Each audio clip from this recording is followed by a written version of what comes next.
Welcome to the Reed Smith podcast, Career Footprints. In each episode of Career Footprints, we'll ask our guest, a Reed Smith alum, to share their career story, how their time at Reed Smith set them up for success, and their advice for early career lawyers. Our goal is to surface insights from inspiring professionals' careers that will help you find your professional success, however you define that. Welcome to another episode of Reed Smith's Alumni Career Footprints podcast. This is Lauren Hakala, Reed Smith's Global Director of Learning and Development. Today, I'm really excited to be speaking with Reed Smith alum Molly Campbell. Molly is currently the legal regulatory lead for gene therapy at Astellas Pharma. She joined Astellas from Reed Smith's Washington, D.C. office, where she most recently was a partner in the Global Commercial Disputes Group. Molly, welcome. How are you today? Hi, thank you so much. So nice to be here. I'm doing quite well. Awesome. So let's dive right in. We've got a lot to cover. So I'd love to start by asking you about your current role. What are your main areas of responsibility at Astellas? Well, you touched on one. So I am the legal lead for the Astellas Gene Therapy Division, but I actually have quite a diverse role here at Astellas. I also support our government pricing and state transparency teams, and I'm the global social media subject matter expert and serve as the legal representative for the U.S. specific committee dealing with sort of any novel social media initiative. And finally, I've most recently taken on the role of providing any legal guidance and support necessary for any independent medical education grants. That sounds like a very wide area of responsibility. I'm curious, what do you like best about the role? Well, like you mentioned, I love the variability. I'm never, ever bored. Sometimes I do feel a little bit like whack-a-mole. I'll be thinking in one area of the law and then have to pivot to something completely different. But I think my favorite part is really the relationships I've been able to build since coming to Astellas. It's interesting, of course, I had good relationships with clients when I was at the firm, but as a litigator, you also have some fairly adversarial relationships. And as professional as those may be, you certainly don't want the same thing as your opposing counsel. But in-house, the business partners that I work with every day know that I want the things that they want. And it's really our process together, finding the best solution to balance risks and getting to the great answer and the good outcome that they want. That's been my favorite part of being in-house. I set sort of a goal for myself originally that I would be an attorney that people want to include on the calls. And I think based on some of the feedback that I've received to date, I've made some very good inroads into developing that reputation, because I know it can be so difficult. Everybody knows, right? The lawyers are the people that they love to hate. And that was something that I just didn't want to have happen in-house. And it's been wonderful to try to make sure that people value what it is I can contribute to the conversation and know that it's my goal to do everything I can to support their, all of the opportunities and all of the desires that they have as a business. That's so cool how intentional you were about, I want to be the lawyer that people want to have on calls. Such an important part of building those relationships, I can imagine, especially when you're going from being a litigator to being like a counselor. Exactly. Totally different. I absolutely did a 180 here. Like a big transition. Okay. So I want to now rewind to the very beginning of your career. When we spoke, you shared with me that after law school, you clerked in federal court for 2 years.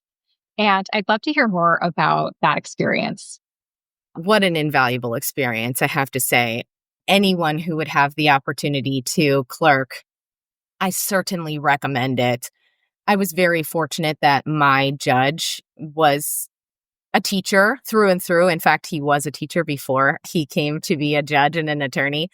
And to hear his thoughts about the case law that we were working with, the facts of the cases that were before us, how we would structure a holding, for instance, whether that be very narrow or whether we try to say more in an opinion and why, was it provided such an incredible value add, particularly at such an early stage in my career, that I carry through to today. Understanding how to advocate for a particular issue, understanding what kind of arguments to make that will be the most successful in light of the facts of the situation, and not dealing necessarily with cases any longer, but always the facts of any situation. And I actually did, and I get this question quite often, give up a full-time position that I was offered after my second year summer to do Oh, that wow. clerkship. The firm that I summered with did not hold offers open. And in the moment, that created a small amount of panic. And in hindsight, honestly, it was not something that I ever needed to be concerned about. And so I would absolutely say to anyone in that same position to go for that clerkship, because that experience was truly invaluable. Sounds amazing, and very glad to hear that other firm lost the opportunity to hire you, because the next thing you did after that second year of a clerkship is you joined Reed Smith.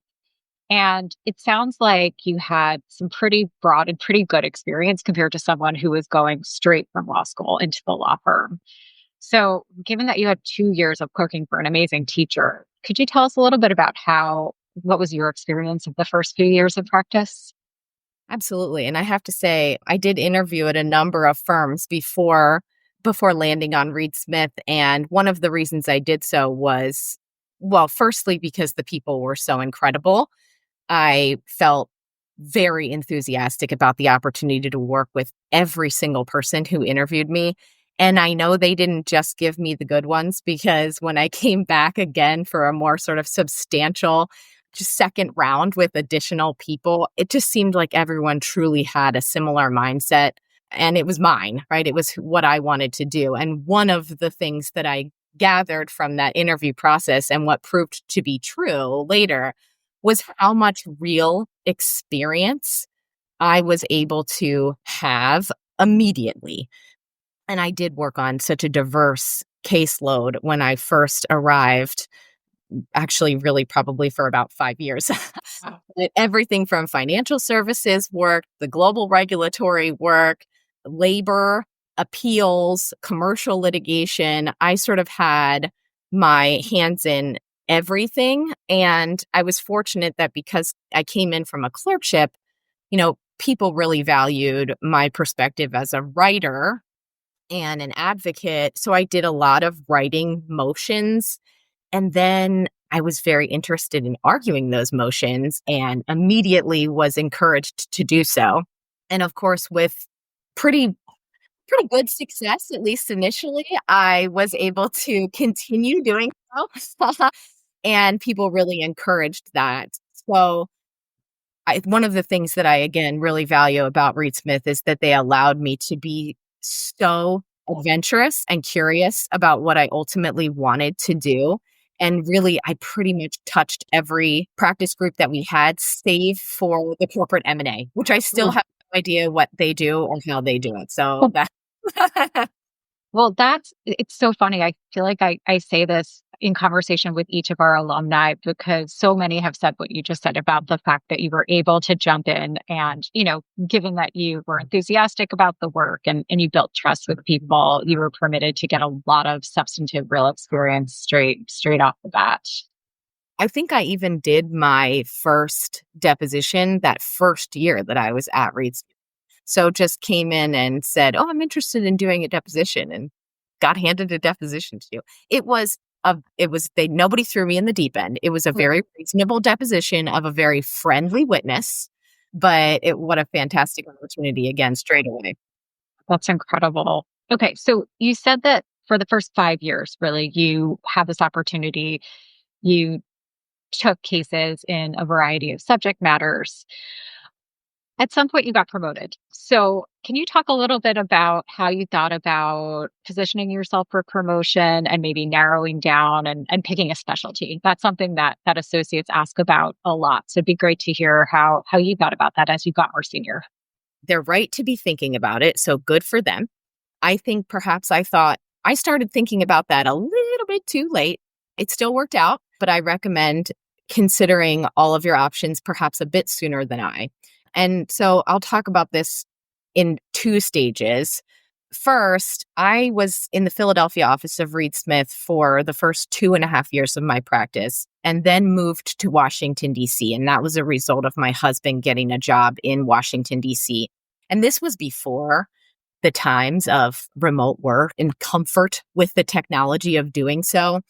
And I recall requesting to move offices and having it be a considerable request. People were hesitant to have me do so because they were a little concerned about my workload, how I would maintain the work that I was doing and keep my hours up. In actuality, I ended up being about 100% utilized as a Philadelphia associate and 100% utilized as a Washington, D.C. associate. This did not help me narrow my practice, but it did help me continue to build relationships with incredible people and still learn so many new areas of the law. So I continued my bank work, a lot, the financial services, some of the appeals, even the labor from the Philadelphia office, a few of the commercial litigation cases that I was on, and then coming down to DC, started doing a lot of leashy work, a lot of the healthcare, a lot of the MDLs that the firm had. I also started working with the government contracts team. They were in the global regulatory group. And I loved all of it. And I started to then be asked, you are a mid-level now. Do you really want to be in commercial litigation? Because now also keep in mind, there were very, very few commercial litigators in the Washington, D.C. office. In fact, I may have been one of two, perhaps. At one point, I was one of one. And so I was having this big, crisis of, what am I doing? Should I be a leashy associate? Should I be a global regulatory enforcement associate? And I cornered Peter Ellis, who was my practice group leader at the time, the commercial litigation practice group leader at the time, at a firm event. And I walked up to him and I was like, I need things from you. And he went back to that so many times, in the course of us working together years later, of just I remember you accosted me. Yes, the associate who accosted you. But I said, I think I really want to be in the commercial litigation group, but I'm not getting enough commercial litigation work. It's litigation, what I'm doing, right? But it's not from that group. And that's not going to help me here. And I need your help to make that happen. And he did, right? He connected me with a number of groups across the firm doing commercial litigation work. And one of those groups, my heart, Brian Webster and Marty Bishop out in Chicago doing the managed care work. Some of the most amazing work that I did at the firm, learned so much from them.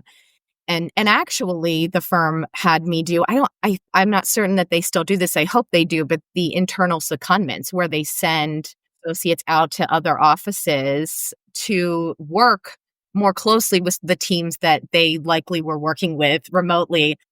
Yeah, we do. We actually do offer that. So it's great to hear that that was part of your success. So much part of my success. I was out in Chicago for a week, and I know that we have a lot of good flexibility now, being able to work from various places, but I would just put my statement out there for working in person. The ability to, and I was in the office at the time. I was just in a different office. The ability to go out to that Chicago office and see those partners in person and have lunch with them and work on the cases in conference rooms with them, meet the other associates that were on the team, was incredible. It was one of the best weeks, that I had at the firm for building those relationships, and I will absolutely never forget it. So at any rate, so Peter connected me with a lot of good commercial litigators. I started working on a lot more commercial litigation work. And that was sort of part one in my step to promotion, making sure that I was doing the work that I wanted to do in the group that I wanted to be in. Step two was I still had a fairly diverse practice with respect to the commercial litigation that I was doing. And what I needed to figure out and what was basically who I needed to be as a partner, as a specialist, and how I wanted to tell my story, how I wanted to show that I was bringing value to the firm and to clients And that took a lot more refinement. And what I did there was a lot of reflection on some of the work that I was doing that made me the most happy, the most fulfilled, where I felt like I had a good level of expertise already, sort of just baseline understanding, which of course makes everything much easier when you're prepping for really in-depth things like deposition and strategy to understand just broadly the universe that you're operating in. And for me, I decided that that was healthcare. Again, I loved the managed care work that I was doing with the Chicago team. And at that point, I had done a considerable amount of the MDL work for BARD, for the hernia mesh litigation with Eric Alexander. And I was working on the opioid team with Bob Nicholas, Shannon McClure, Joe Mahady. Kim Watterson was also on that team for the appellate group. And I really felt like that space was the space I wanted to focus on. And further to that, and this came from, a result of many incredibly deep and thoughtful conversations with leadership, including Melissa Geist, who wasn't in my group, but still was able to help me figure out how to be a commercial litigator. No, she's amazing. And again, Peter Ellis and Janet Kwan and Marty Bishop all really had a lot of meaningful conversations with me about how to strategize my elevator speech as a partner. Who are you? What do you do? And why do you do it in a paragraph? And that's where I sort of honed in on, I do very well in big litigations, managing smaller teams, particularly the expert team on these big litigations, because I'm able to learn complex areas very quickly and manage attorneys and non-attorneys, because people sometimes forget experts. They're very smart, but they're not attorneys. And being able to work with non-attorneys in the context of a litigation can be very challenging, especially when you're still dealing with things like attorney deadlines.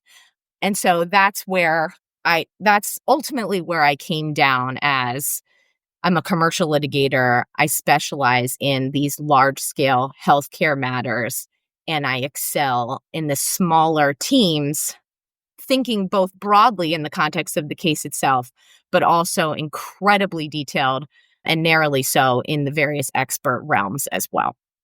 Thank you so much for sharing that process you went through. It really strikes me how you were thinking about who you were going to be as a partner, and you started looking very internally at what you liked and what you already knew about. But then you went and checked that with all of these amazing mentors and got their view, and then finally came to a pretty clear an elevator pitch, right? A short statement of who you are as a lawyer.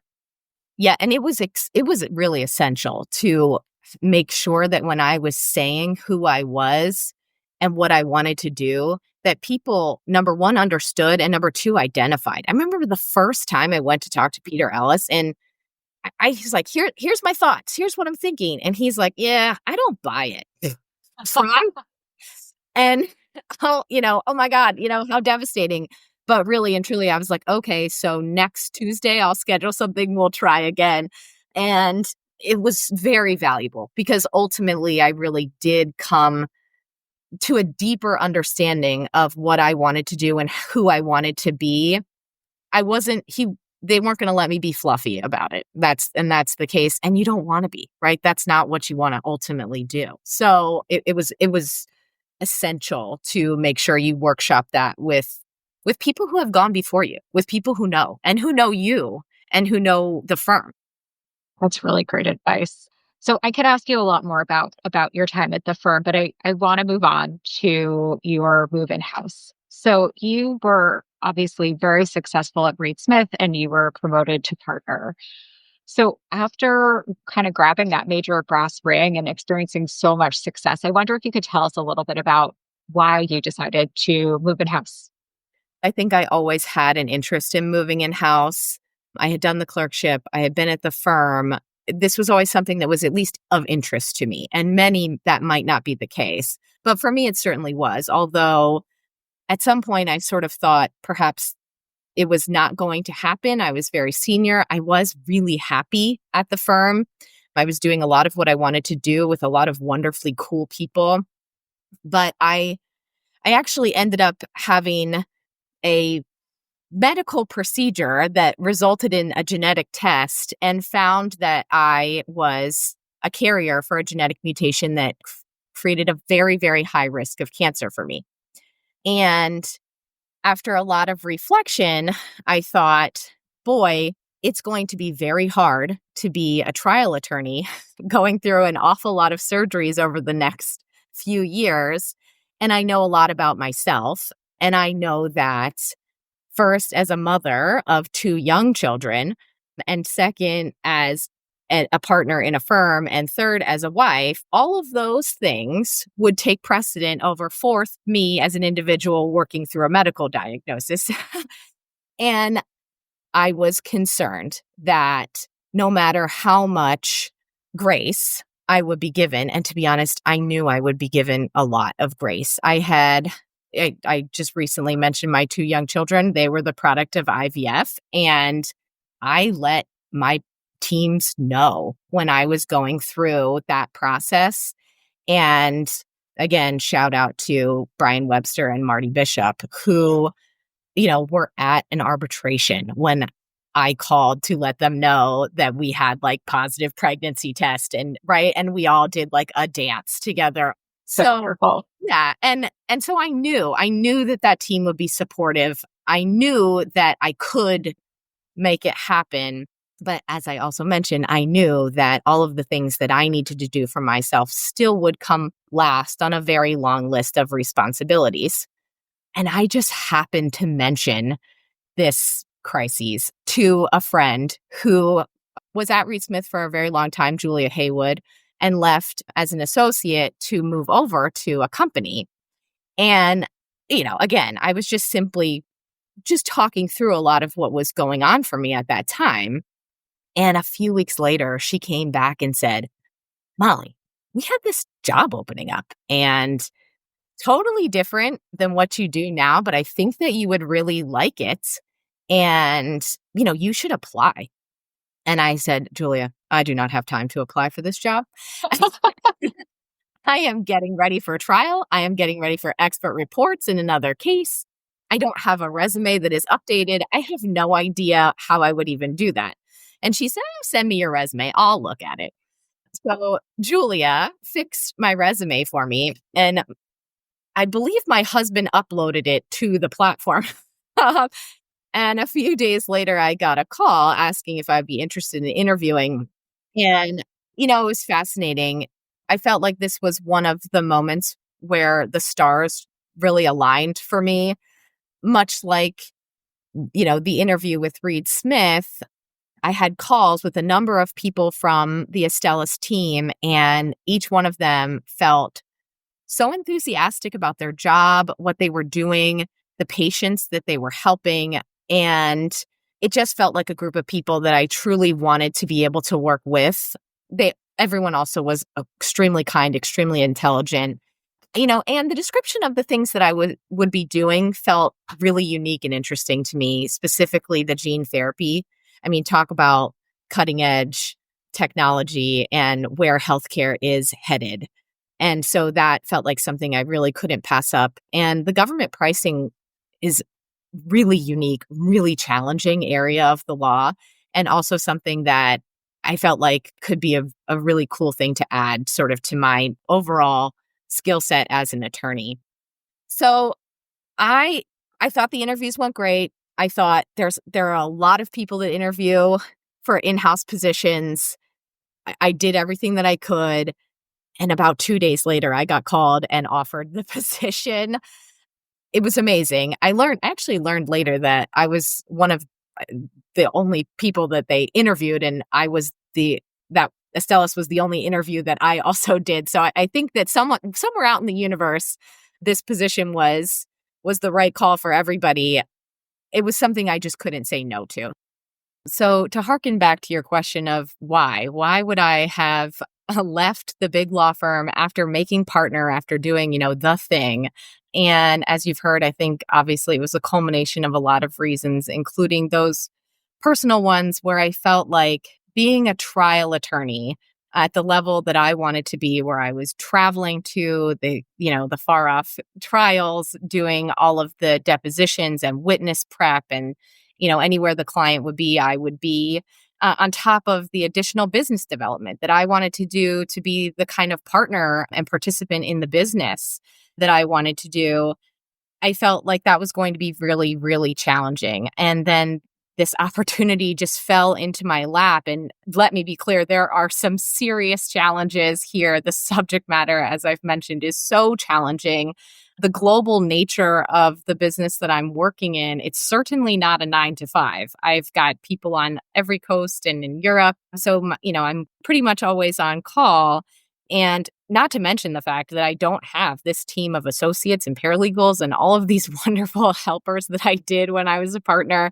But the challenges that I face in this role are really the ones that I feel like are the right ones for me to tackle now and where I am in my life. And I'm so privileged to be able to do so. Thank you so much for sharing, sort of your personal story that led to making that decision. And it sounds like, again, you were just very, very intentional about thinking through, first yourself, right? Your needs and the team's needs. And then this happened. But I'm curious about your interview process. Like, as you've said, the area of law that you practice in is, right, like gene therapy, so rapidly developing, brand new. And you also mentioned that it was very different from what you did at Reed Smith. So kind of looking back, what do you think you said or did that really clinched it and made them say, this is the person for this role? Yeah, so actually, I really think I might even know one of the precise comments that I made, because the final interview with one of the most important legal leaders in Estellas, she stopped me and said, well, that's a good answer. And it was immediately ingrained, like burned into my memory, that answer. And the question was, what on earth makes you think that you're capable, essentially, of getting up to speed in an area, like you said, Lauren, that is so incredibly challenging and new? And my answer was directly related to the work that I did with experts. And I said, I got to tell you, I'm an English major. I worked on and wrote and defended and analyzed a healthcare economics expert report about 20 days ago. And so my work with the experts and the expert teams allowed me to learn incredibly complex areas. Again, English major, healthcare economics, like these two things aren't friends. And I know that about myself because of that work. I know I am capable of understanding extremely complex and challenging areas. I know I can understand them to the point where I can help strategize, take those expert reports and turn them into legal strategy, to advance our legal strategies across many, many areas. And healthcare economics is always the one that I use because it's the scariest. But there's plenty, that are far and away outside what we would consider to be a legal issue. And so I said, my plan would be to do the same for gene therapies. And by the way, government pricing, which is also legal, but incredibly difficult and complex area. So anytime you are working on very difficult subject matter, which happens quite frequently in litigation, you become a mini expert, right? You have to become a mini expert in the area. And so I would say to anyone that is, in a position like mine, where you're trying to explain to someone why you are capable, why you are smart, this is a really good way to say, I am not just a legal thinker. I think about facts, I think about strategy, and I think about all of those things in and outside the context of the law.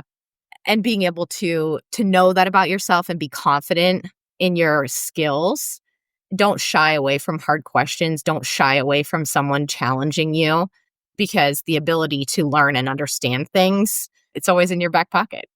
Well, on behalf of English majors everywhere, I thank you for saying that. But no, in all seriousness, that is, you said earlier that your ability to learn complex things is one of your strengths. And I love how that is tied to your confidence. Even if you are attacking a new subject matter and you are a liberal arts major, that willingness to dig in and not be intimidated and learn a new thing and become the expert, I think is a really powerful sort of message to our early career lawyers who might be really suffering from imposter syndrome.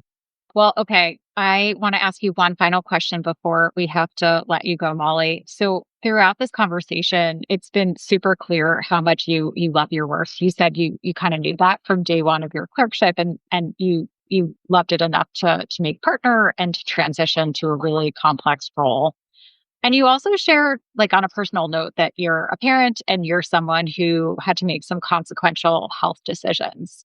So I'm wondering, from that perspective, what would you say to a young lawyer who also, like you, loves the work, but is a little bit reticent about going for partnership because they also want to have other things in their lives or they have significant other responsibilities? Yeah, well, firstly, it's hard, right? There's no one that's ever going to say that trying to have everything isn't hard. It is, and it should be, but I don't think that means that it's not worth doing. So I would say decide that what you really want, because ultimately challenging yourself and extending yourself for things that you love and want is rewarding and is something that is worthwhile. If you are very unhappy and miserable, do not do that. That is not helpful. That will not make you feel good. But when you know what you want, you can do a lot. And I did put in a lot of work early on before I had, as many responsibilities as I do. I often joke that my skin, I've preserved my youthful skin because it just never saw the sun for like a decade. I was just working.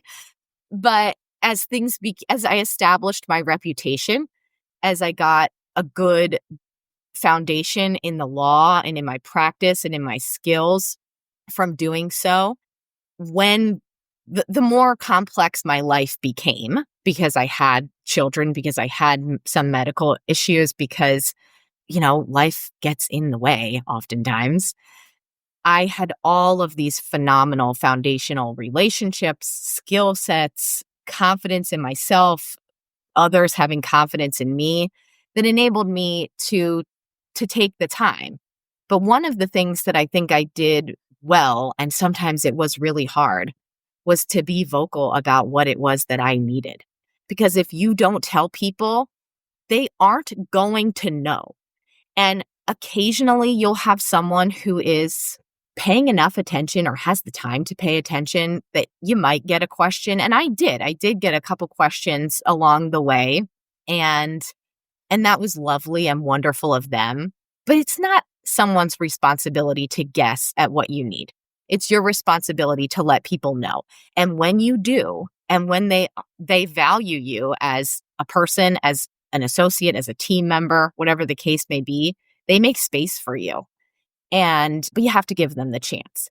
And I was fortunate enough to be working on teams and working with people who absolutely did and would have gone to the ends of the earth to make space for me.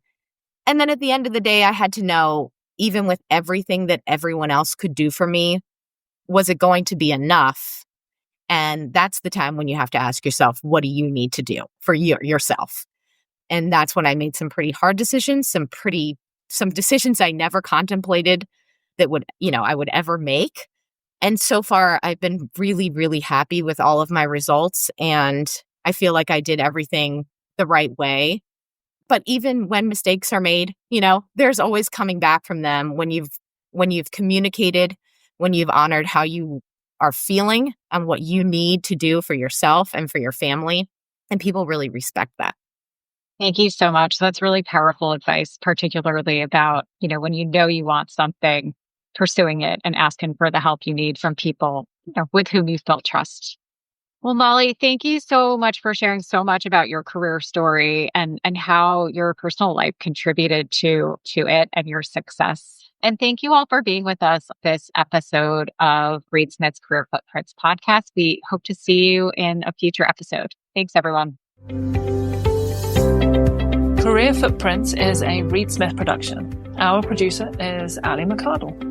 This podcast is available on Apple Podcasts, Spotify, Google Podcast, Podbean, and reedsmith.com. To learn more about Reed Smith's Alumni Network, or if you're an alum of the firm who wants to share your career story, contact me, Reed Smith's Global Senior Director of Alumni Relations, Laura Karmatz, at alumni@reedsmith.com. This podcast is provided for educational purposes. It does not constitute legal advice and is not intended to establish an attorney-client relationship, nor is it intended to suggest or establish standards of care applicable to particular lawyers in any given situation.